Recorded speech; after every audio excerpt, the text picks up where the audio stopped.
11,600 flirted with that level as well and then receded just a fair bit. What really stood out in trade was the fact that irrespective of all the expensive valuations, what have you, it was actually pure play FMCG, not just consumption at large, but restricted to FMCG. Those were the stocks which really made a very solid comeback. So that said, today is going to be all about Jackson Hole, and it's a bit of a tentative landscape that you're seeing globally ahead of that meeting.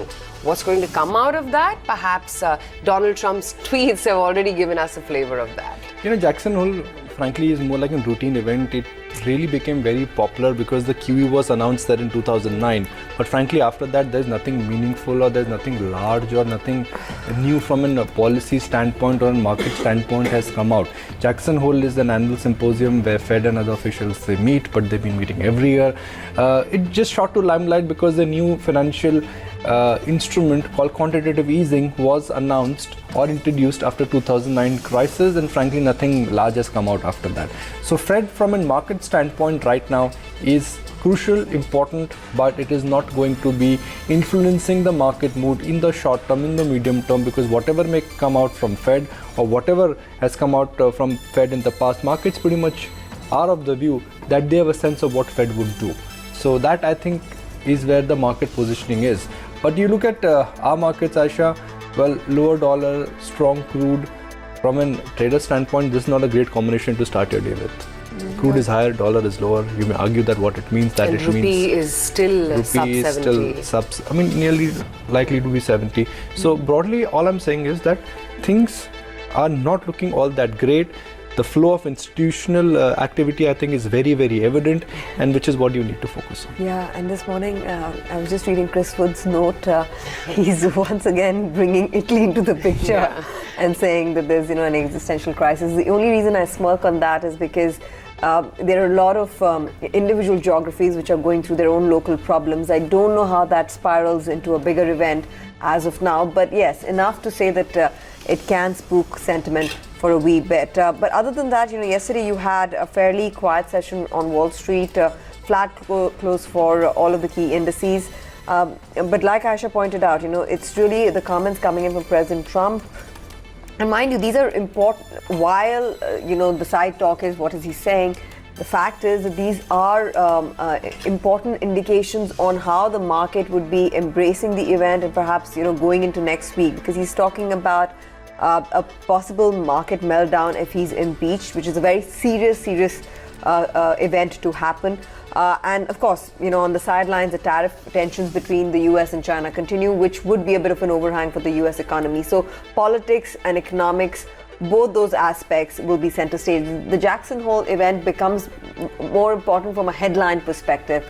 And let's see whether or not we get enough headlines from the event which can indicate to the market that central bankers are a bit worried. Remember, in 2005, 2 years before the crisis, it was at the Jackson Hole event that Professor Raghuram Rajan, at that time the IMF chief, had warned of an impending crisis in the credit market. So who knows, given all the quotes that have been coming out on what can happen in 2019, this could be an important event purely from a headline perspective. Guraj Singh Sangha, who's head of risk at State Street Versus, joins in with his perspective. Guraj, good to have you on the show. Thanks very much for taking out the time.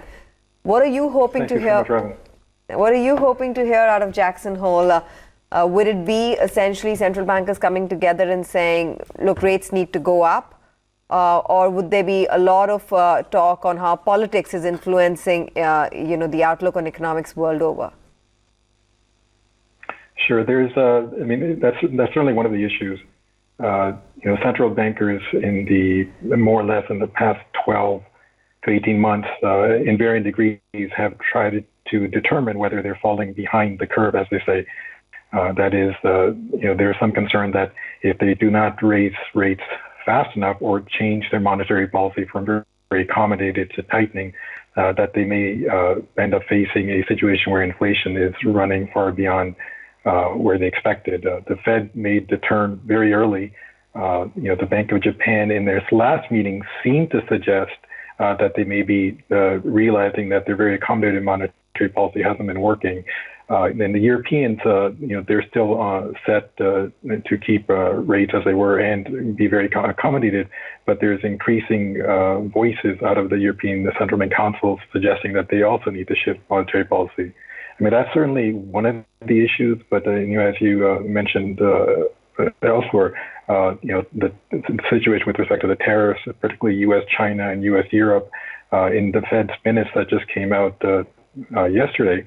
They're increasingly concerned as to what the impact may be with respect to a potential trade war, and also what's happening with respect to emerging markets, particularly Turkey most recently is on the Fed's mindset as well.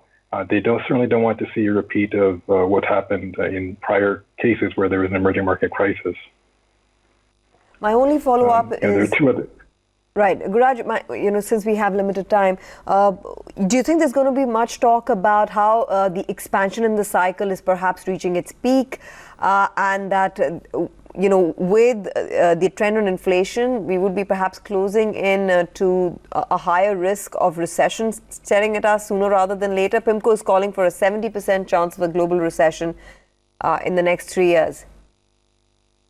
No, absolutely. I mean, the expansion has been quite long in duration. When we look at just the equity market, the U.S. equity market has had a bull run which is almost unsurpassed.